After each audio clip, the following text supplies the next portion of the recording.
Me perguntaram o que eu achava do Teatro das Tesouras, né? Se existe, não existe. Bom, vamos então explicar o que é isso.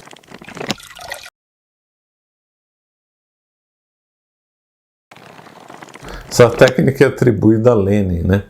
Lenin teria dito que o comunismo gera o anticomunismo, ou seja, gera um movimento anticomunista. Então, antes que os anticomunistas realmente se organizem, né, e montem partidos verdadeiramente anticomunistas, seria inteligente da parte dos comunistas fingirem, montarem uma oposição de fachada, fingirem que estão fazendo uma oposição a esse verdadeiro comunismo e montarem partidos supostamente de direita que façam oposição ao verdadeiro comunismo, né? Então essa é a técnica atribuída a Lenin, levou o nome, né, parece que foi uma pessoa, um ex-agente da KGB, que revelou essa estratégia e falou que se chamava Teatro das Tesouras.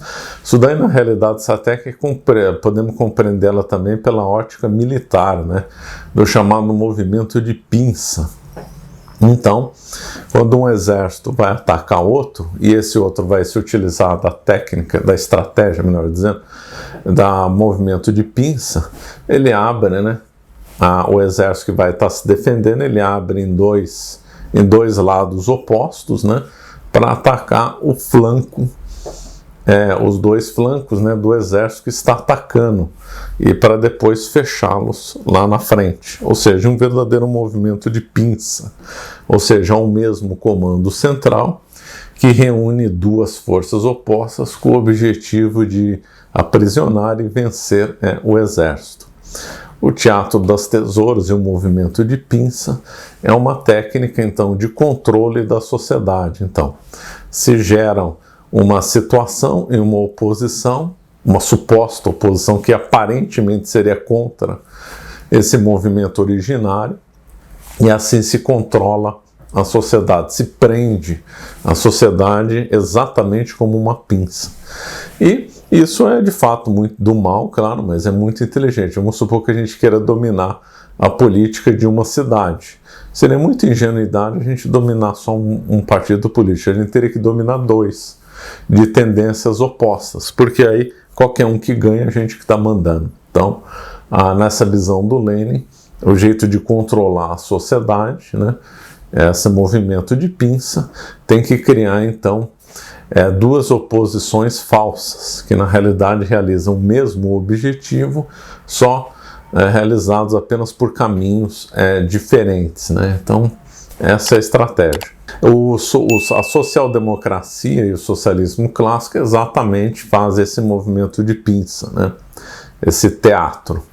Por quê? Porque a social-democracia na origem era socialista, só que divergia, pelo menos na aparência, dos métodos socialistas. Queriam um socialismo aos poucos, mais demorado, mais devagar, né? O socialismo fabiano, inclusive, adotou a figura da tartaruga, né? É interessante que os papas chegaram a condenar a social-democracia e disseram que ela era exatamente igual ao socialismo. Então, na realidade, é isso. Quando você tem um socialismo mais clássico, a social-democracia de um outro, supostamente atacando esse socialismo, e o socialismo supostamente atacando essa social-democracia, na realidade eles estão brincando de oposição. Na realidade é um comando central que manda nessas duas braços da pinça com o objetivo de segurar e aprisionar a sociedade dentro da lógica que eles queiram.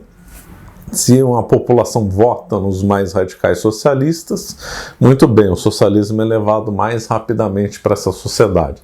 Porém, se essa sociedade vota nos sociais-democratas, o socialismo também vai para a sociedade, só que de forma mais lenta. O objetivo é o mesmo, só muda o caminho.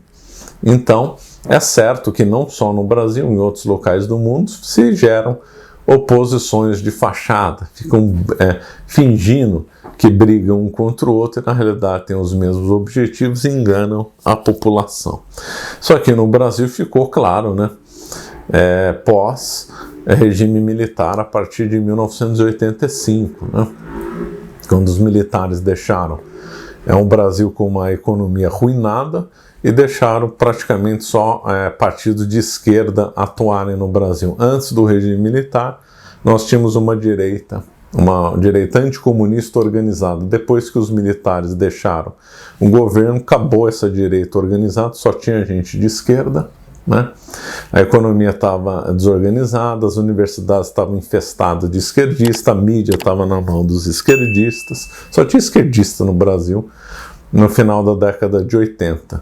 A economia inteira era estatizada, então os militares não só não combateram o verdadeiro comunismo, como realizaram o socialismo, essa que é a verdade. E aí então se montou um quadro de fachada no Brasil que durou até pouco tempo atrás. Havia um meio de campo dominado pelo PMDB, aliás, no trabalho da Constituinte, isso aí também tinha sido apelidado de Centrão, né?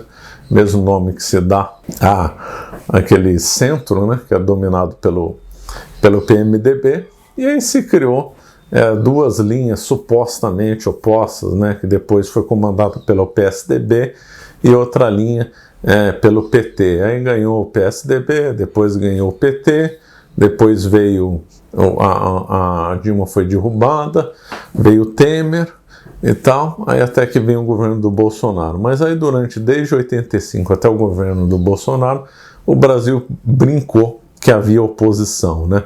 Líderes da suposta oposição contra o socialismo eram líderes históricos do socialismo. Por exemplo, o José Serra, então, foi como suposto líder do PSDB contra o PT. O José Serra era comunista de carteirinha nos anos 60, né? Foi exilado e tal, líder da UNE e tal. Quer dizer, uma fachada, né? Só enganando a população. Então ficou muito claro que havia, então, um conchavo entre essas duas linhas, e tendo um meio de campo dominado pelo PMDB que se aliava para um ou para outro. Então era tudo um jogo de faz de conta, né? Essa que é a realidade. E agora a coisa parece que ficou evidente, para não dizer totalmente óbvia, né? Que quando o Alckmin se alia ao Lula, né? Então agora assinaram embaixo, realmente havia um movimento de pinça na política brasileira, né? Ficou totalmente óbvio isso daí, né? Então é isso. Então existiu sim no Brasil, existe, talvez vai voltar a existir agora, durante o governo Bolsonaro é inegável que houve um certo rompimento. Nós vamos comentar isso na Masterclass no dia 28 de setembro, né? Vou comentar longamente sobre as eleições aí do Brasil, né, que estão se avizinhando, né? Comentar longamente sobre o momento político que o Brasil vive. Também vou comentar um pouco sobre a história das eleições, um pouco sobre a América Latina, né? E aí nessa Masterclass do dia 28 também vou anunciar uma promoção, né, um bônus especial para quem participar dessa live, né?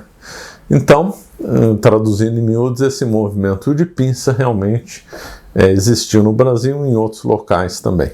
Bom, se você gostou desse nosso vídeo, por favor, se inscreva no nosso canal e nos siga nas redes sociais. Obrigado.